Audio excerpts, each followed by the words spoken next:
Authority and freedom are the lifeblood of the arts.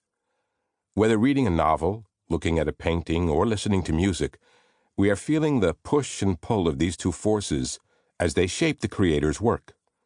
Authority is the ordering impulse. Freedom is the love of experiment and play. They coexist, they compete.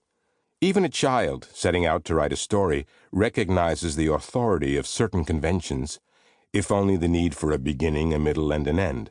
To love to look at paintings is to love almost before anything else the certainty of the rectangle, the delimiting shape. But why not feel free to do something different? Why must a story have a beginning, a middle, an end? Why must a painting be on a rectangle?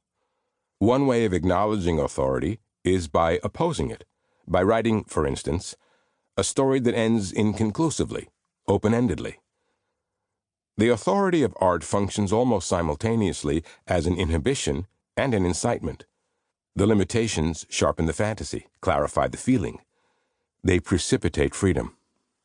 A century ago, the poet Guillaume Apollinaire wrote about this long quarrel between tradition and invention, and I see no reason to believe that the quarrel will ever end. It shouldn't. It mustn't. Without this quarrel, what really amounts to an epic debate, art doesn't exist.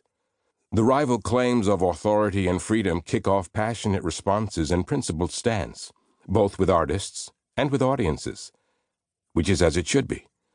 But these passions and principles, which are never easy to reconcile or disentangle, can all too easily leave people at loggerheads. Somebody says, "I'll stick with the classics." Another person wonders, how about something really new? Conservatives argue for continuity. Radicals demand relevance. Soon a third person announces, all art is political. Everybody knows we're navigating perilous waters. When it comes to the arts, who is to say what's conservative and what's radical? Is creative authority inherently conservative? Is creative freedom inherently radical? People of goodwill disagree. Is Jane Austen conservative or radical? Probably both, and neither.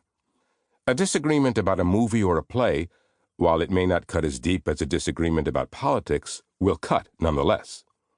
A shared affection for the work of a particular artist, a novelist, a painter, or a pop singer, can become a bonding experience.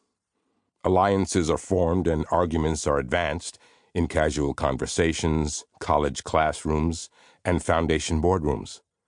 What do we think about the work of a writer or a painter who treats women badly? Or an opera that had its premiere in Nazi Germany? What strikes one person as impregnable can strike another as fragile. There are times when the arguments get so heated that they threaten to overwhelm the art. When questions of authority and freedom and the arts aren't framed in political terms, they're often couched in psychological terms. This isn't surprising. The artist's struggle with authority is intimate and immediate. Freud saw authority as inhering in the figure of the father. But the struggle is not exclusively or even primarily psychological. When it comes to the arts, I think both political and psychological analogies are inadequate. I prefer to consider authority and freedom in relation to philosophical traditions that go back to ancient times. The authority of the rectangle for the painter, or the conventions of beginning, middle, and end for the fiction writer are general, societal, traditional. I will return to these matters later on, but for now it's important to make the point that authority and freedom, as they animate the arts, are overarching, all-encompassing traditions, principles that anybody, whether or not they're actively engaged in the arts, can comprehend. That's what makes them so persuasive, and on occasion so provocative. Artists, however much they are shaped by their time and place, and by the ideas and ideals that animate their age, must reshape experience. That's their mandate. The reshaping, which turns experience into art, is both artisanal, a matter of mastering the tools of the trade, whether words, colors, shapes, sounds, or movements, and metaphysical, a never-ending competition between the rival claims of authority and freedom.